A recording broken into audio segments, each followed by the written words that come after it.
જય માતાજી મિત્રો, જય દાદા દ્વારકાથી, જય માં ભવાની. કેમ છો બધા? મજામાં ને મિત્રો? આજે આપણે વાત કરીએ કરકસર અને કંજુસાઈ. કરકસર એટલે તમારા જીવનની અંદર કોઈ પણ વસ્તુની જરૂર છે, તમારા જીવનમાં જેની પણની જરૂર છે અને એમાં તમારે એમાં ઉપયોગ કરવો છે, એ ઉપયોગની અંદર વધારે નહીં અને ઓછું પણ નહીં, જરૂરિયાત મુજબનું તમે જે કરો ને, અને એવી રીતે તમે કાર્ય ગમે તે તમારા જીવનમાં કરો ને, એને કરકસર કહેવાય. અને જે જરૂરિયાત છે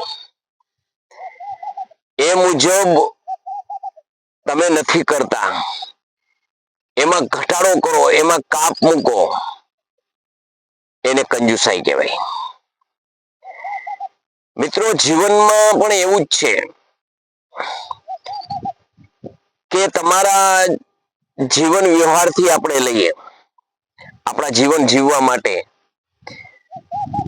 કે ભગવાને તમને આપ્યું છે, તો પેલા તો માનવ દેહ ભગવાને સરસ મજાનો આપ્યો, તો એ ટકાવવા માટે આપણા ખોરાકથી માંડીને, વિચારથી માંડીને, આપણે ખોરાકની અંદર આપણે જે જે જરૂરિયાત છે એ મુજબ આપણે આરોગ્ય, એ મુજબ આપણે જીવન વ્યવહારમાં ઉપયોગ કરીએ કોઈ પણ પદાર્થનો, અને એથી ઓછું પણ નહીં અને એથી ઓવર પણ નહીં, વધારે પણ નહીં, એને કરકસર કહેવાય. તમે મિત્રો કરકસર છે ને, એ જીવનમાં ખૂબ જરૂરી છે, પરંતુ આ કરકસરથી જીવનમાં ફાયદો શું થાય? તો તમારા જીવનમાં એ ફાયદો થાય કે એક તો તમારું જીવનનું ઘડતર થાય, તમારો વ્યવહારનું ઘડતર થાય, તમારા વિચારોનું ઘડતર થાય, અને તમે આવનાર સમયમાં કઈ રીતે પહોંચી વળશો એનું તમને ભાવિ દેખાય. તમને એવું થતું હશે કે એ કઈ રીતે? એમ તો કે ઘણી વખત આપણે જોઈએ છીએ કે આપણા ઘરે લગ્ન પ્રસંગ આવે, આપણા ઘરે કોઈ સગા સંબંધીમાં પ્રસંગો આવે, ત્યારે આપણે જોઈ હતી કે પેલાના પ્રથમ જરૂર પડતી હોય તો નાણાંની જરૂર પડે છે, પૈસાની જરૂર પડે છે, સમયની જરૂર પડે છે. બધું કામ કઈ રીતે ગોઠવણી કરવી એની બધી જરૂર પડે છે, કારણ કે પૈસા એમાં કાઢવાના છે, સમય કાઢવાનો છે, એમાં બધો સમય કઈ રીતે સાચવવો એ બધું સારી રીતે ગોઠવવાનું હોય છે. તો જે નાણાંની જરૂર પડે, અને એ નાણાં આપણે જે જરૂર છે એના કરતા વધારે પણ નહીં અને એ કરતા ઓછા પણ નહીં, આપણો પ્રસંગ સારી રીતે સચવાઈ રહે, આપણું સારું દેખાય તે, અને ઓવર ખોટો જે આપણે હાડમાસ કરી એક કરી અને જે ભેગું કર્યો છે એ ખોટો વેડફાય પણ નહીં.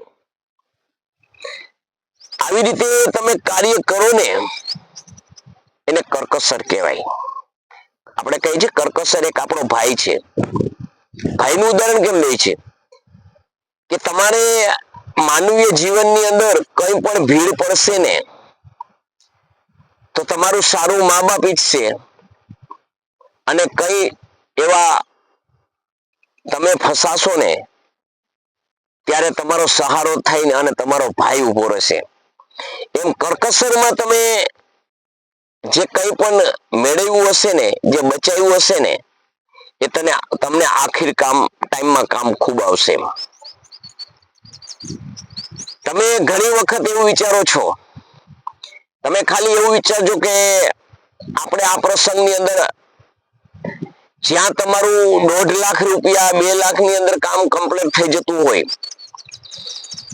અને અહીંયા તમે એમાં સારું પણ દેખાઈ જતું હોય ને એ જગ્યાએ તમે જ્યારે 4-5 લાખ રૂપિયા વાપરી દો છો ખોટા વાહવાકાર કર્મમાં અને ખોટા જે કોઈ હાથમાં ન રહે એવો પૈસો કે આપણે જોવી છે કે તો ફટાકિયામાં આપણે ધુમાડા કરીએ છીએ, આપણે ઢોલ શરણાઈઓ ઉપર પણ ઓવર નાખીએ છીએ, દેવા જોઈએ જરૂરી છે પણ ઓવર દેવે છે, આપણે ઓર્કેસ્ટ્રા લાવીએ છીએ, આપણે ન કરવાના ઘણા એવા કનેક્શનો આપણે ગોઠવીએ છીએ,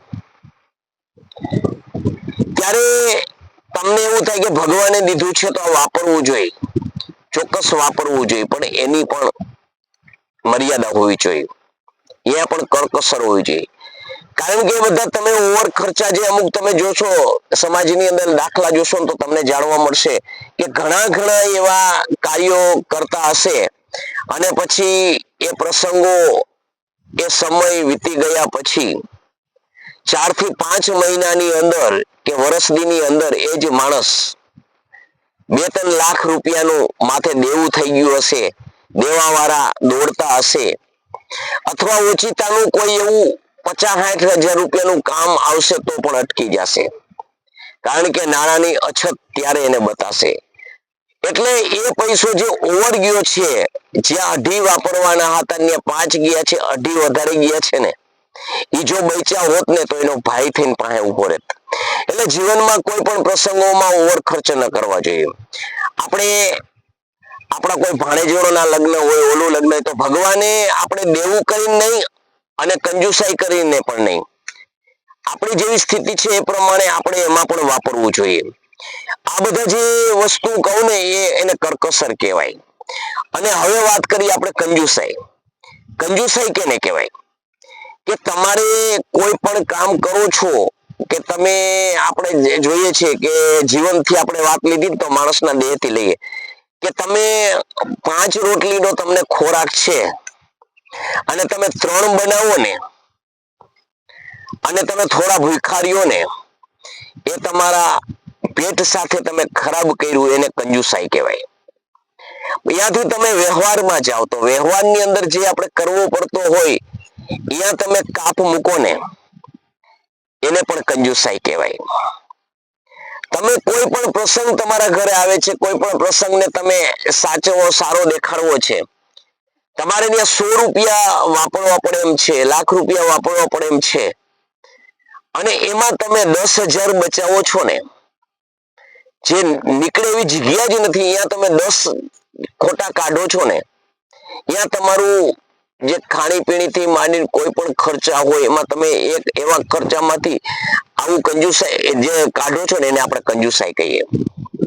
કારણ કે જ્યાં નથી ચાલે એવું ત્યાં તમે જે ખોટું બચાવ કરો છો ને એને કંજુસાઈ કહેવાય. બીજા નંબરની અંદર તમારા કોઈ લગ્ન પ્રસંગમાં તમે જતા હોય, લગ્ન પ્રસંગમાં તમને જેણે કઈ તમારી સાથે વ્યવહાર કર્યો છે, તમારી સાથે જેણે સંબંધો બાંધ્યા છે, એને જે સાચવા છે એ રીતે તમે સાચવી ન શકો ને, એને પણ કંજુસાઈ કહેવાય. એટલે મિત્રો આ બધી વસ્તુ જીવનમાં ખૂબ જરૂરી છે. કારણ કે માણસ કરકસર કરાય પણ કંજુસાઈ ના કરાય. કંજુસાઈ કરવી ને એ પાપ છે. શરીરથી માંડીને મેં તમને વાત કરી કે પેટનું આપણે ઓઠું છે કે પેટનું સારું ન કરે એ બીજાનું શું સારું કરે. એટલે જે પેટને જે ચલાવવા માટે, જે આ બધી ક્રિયાઓ કરવા માટે જેને ભગવાન વૈશ્વાનર અગ્નિ સ્વરૂપે અંદર રહી અને જે તમારું પાચન ક્રિયા કમ્પ્લીટ કરે છે, એને જે તમે એમાં કાપ મૂક્યા ને તમારા પેટની અંદર તમે સારી રીતે જમી પણ પૂરું નથી શકતા, આ બધી વસ્તુ છે ને કંજુસાઈ છે. એમ જીવનમાં આપણે કહીએ કે કોઈ પ્રસંગ આવે, મામેરા આવે છે કે કોઈ આપણા સગાવાલામાં આવે છે, જે દેવાનું ઠેકાણું છે અને ત્યાં તમે દઈ ન શકો ને, એ તમારી કંજુસાઈ છે. એટલે મિત્રો જીવનની અંદર કરકસર અને કંજુસાઈ માં આટલો ફરક છે કે જોઈને ચાલવું અને જો એનું ઓવર ન પણ ચાલવું અને લોસ પણ ધીમું પણ ન ચાલવું આને કરકસર કહેવાય. અને જોઈએ જ છે એમાંથી બાંધછોડ કરવી, એમાંથી ચાલે એમ નથી છતાં બાંધછોડ કરવી એને કંજુસાઈ કહેવાય. તો મિત્રો મારો આ વિડીયો તમને કેવો લાગ્યો એ તમે કોમેન્ટ કરીને જણાવજો. જય માતાજી, જય દાદા દ્વારકાધીશ, જય માં ભવાની.